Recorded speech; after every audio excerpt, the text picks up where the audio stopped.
Hey, it's me, MLB. Here is chapter 23 of Chance Ball, and this one is titled Schrodinger's Pregnancy.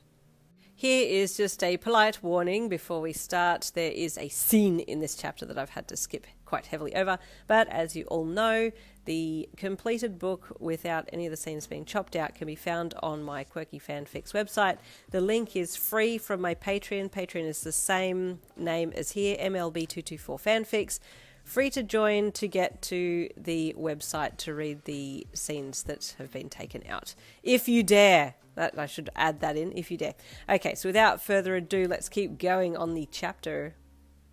When you finally opened your eyes again, you were in the school sick bay in one of their beds. What the? You yelped as you sat up quickly. Ayo, chill, one of your teammates said from beside you. What am I doing here? We need to win the game, you said quickly as you tried to get out of bed. No way. You're not going anywhere. You just flaked out in the middle of the court, she said with a laugh. I'm fine. I just skipped breakfast, you replied curtly. Let me get back to the court. Nah, fam, sorry. You're staying here till your parents come get ya. What? No, come on, let me play, you begged. See, I'm fine. Listen, dude. School nurse took your blood pressure, and it was lower than my will to live. So you gotta chill, alright? She said as she stood up and patted your arm. We'll win for you.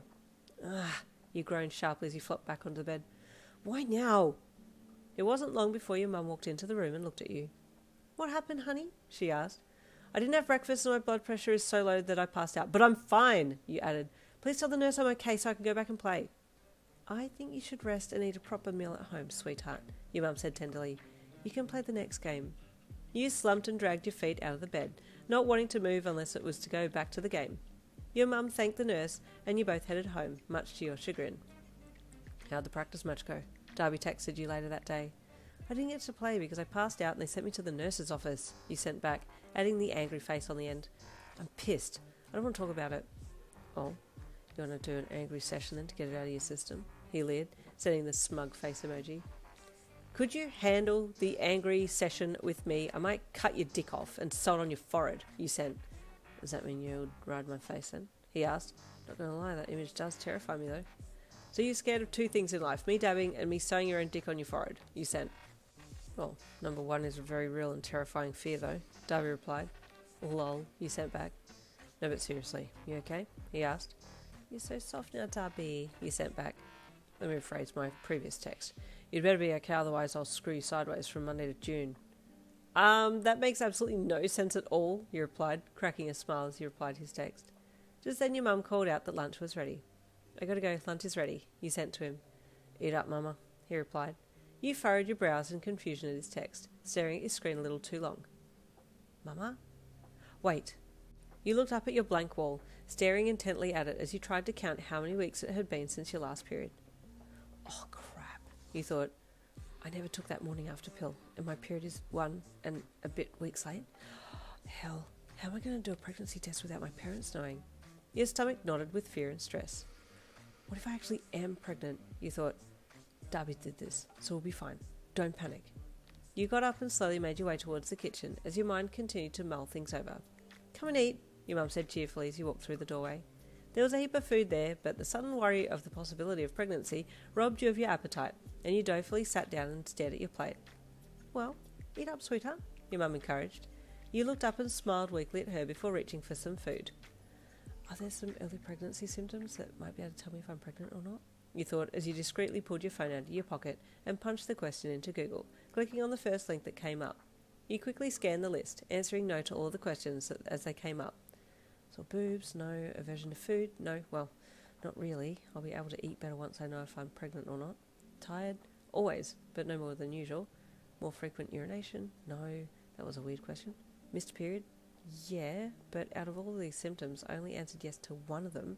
That's a pretty good score for not being pregnant, you thought, as your stress eased its grip on your stomach.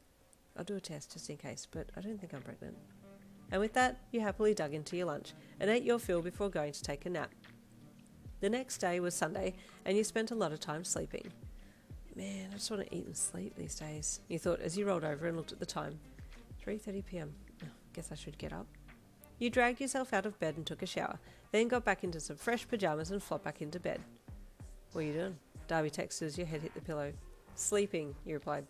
What the hell? It's afternoon. What time did you go to sleep last night? He asked. 11 p.m, you replied. which is early by my standards. I don't know, I'm just wasted today. Must be the weather. Want to come over and chill? He asked, sending an eggplant emoji on the end. You sure sound like you just want to chill, he replied back sarcastically. Yeah, sure. I'll tell Mum I'm heading to yours. I'll be there in 15. I'm coming over in my PJs though. I don't care. They'll be on the floor in 5 seconds flat, he replied. Okay, I feel like I just need a good screw and then another nap and then I'll be good. You texted. Let me take care of you, baby. I got you covered. He sent. Rude, you replied, attaching the tongue emoji. Stop delaying the inevitable. Get your sexy ass over here so I can smack it. You replied with a thumbs up as you grabbed your bag and wandered out of your bedroom. Mum, you called out as you got to the front door. I'm going to Dabi's for a bit. Okay, honey. See you when you get back, she called from somewhere in the house.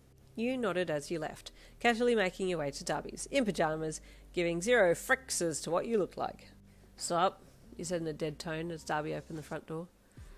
Looking hot as hell, I see. Dabi teased with a smirk as he leaned casually on the doorframe with one arm up. Move, bitch, get out the way, he said bluntly as you shoulder barged past him. Hey, whoa, he called to you as you made a beeline for his room. What's up your ass? Nothing, I'm tired, I want to go to sleep, you called back as you entered his room and flopped face first down to his bed, one leg hanging off the bed in the most ungraceful way possible. Dabi chuckled as he walked in after you and closed his bedroom door and then locked it. I know what that's code for, he leered as he strode over to the bed and crawled up over you, bending his head down so he could bite into your pyjama fabric with his teeth. He growled playfully as he tugged on the well-worn cotton top and sat his crotch down on your ass. You both lay there, panting rapidly as you stared at the ceiling. Oh man, now I could go for a sleep, you rasped, ragged breathing lacing your words. Let's sleep then, Dabi panted back, sitting up to sort himself out before tossing the tissues on the floor and lying back down next to you. He had started talking before looking at you, but as soon as his eyes met your face, he realised his question would be falling on deaf ears because you had already drifted off to sleep. He smirked and leaned down to kiss your forehead before curling up beside you and drifting off himself. Dabi felt like he had just fallen asleep when you woke with a start and flung your arm out, causing Dabi to jump awake as well. What? He rasped, struggling to sit up as his heavy-lidded eyes forced themselves open. I want nuggets, you said urgently as your head whipped towards him. What the hell? He whispered, laying back down again and raising one scarred arm up over his eyes dramatically. Don't lay down, you said with fake irritation in your voice, smacking his arm emphatically. I need nuggets!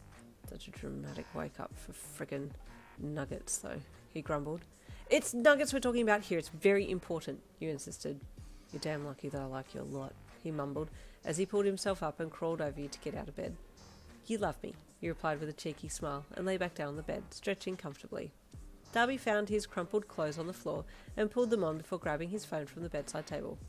I'll go down to the corner shop, he said as he walked to the door. Wait, you blurted out. He paused mid-step and looked back at you with his half-lit turquoise eyes. Can you get a pregnancy test too while you're out? You asked in a soft, vulnerable voice. His eyes widened a little and he turned back so he could look at you better.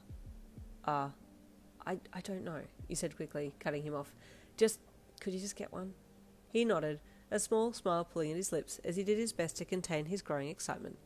For the record, he said as he turned to leave, I'm happy. We don't know yet, you ass, you pouted, trying not to show him that you were catching some of his excitement. Jimkin nuggers and a pea stick coming right up, he said loudly as he left the room. Oh my god, I hope no one else is in this house, you wailed, burying your face back into the pillow as you listened to his disappearing footsteps. Hey, Dabi said, nudging you with his knee. Huh? You yelped, throwing your head up from the pillow and taking a gasping breath in, dried drool on the side of your mouth. What are you doing back so quick? You asked in shock as you twisted your torso to look at him. What do you mean? I was gone for like 40 minutes. What? Yeah. Did I fall asleep again? Yeah. Oh. Yeah. Got nuggets? You asked, eyes quickly falling on the white plastic bag that had a delicious smell wafting from it. Right here, he said as he shook the bag slightly. Gimme, you said, twisting as you sat up and reached for the plastic bag with both hands, opening and closing your hands like a toddler would when they're reaching for a favourite toy. Got your baby stick too, Dabi said with a smirk. You going to do the test now? No, I want nuggets, you replied in a dead tone.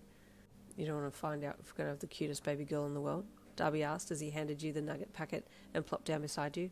No, you said in a vulnerable voice. I just want to enjoy my nuggets first. Fair enough, he said with a shrug as he reached across to get a nugget. You hissed and clutched the tenders box to your chest protectively. No touchy, you growled. Hey, man, Dabi said in a dead tone. I walked there and back. I deserve payment. You either give me half of the nuggets or you pee on the stick. You quickly passed him the box and pouted with faux anger.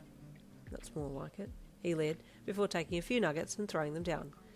Hey, when's your next game against the Karasuno girls again? True so, you said with a mouthful of nuggets.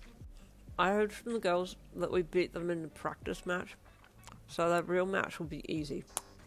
You're not going to play though, are you? Dabi asked.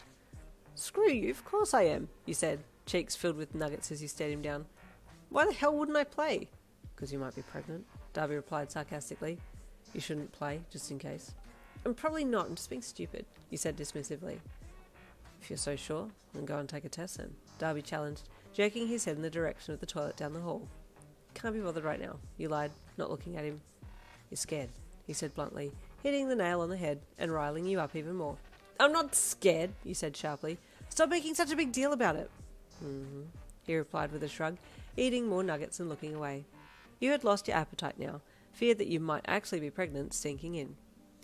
Oh, crap, what if I am? What if I really am? Nothing more was said about pregnancy or taking the test, and you stayed the rest of the afternoon with Dabi, and then headed back to your home for dinner, and sleep, and then got ready for school on Monday. You didn't take the pregnancy test to your place. It was still at Dabi's, and you told yourself that you would do it at his place, but just not now. Tuesday came and you decided to drop by your man's house for a little bit, before going back to school for your game. You coming to watch us thrash 'em? You called out to him as you pulled your gym uniform on in his room. Yeah, might be a little late though. Got a phone interview with Kapuru College, he said casually as he entered his room. Ooh, what's going to happen? You'll have to stay tuned for the next chapter, chapter 24, coming tomorrow. I'll see you then.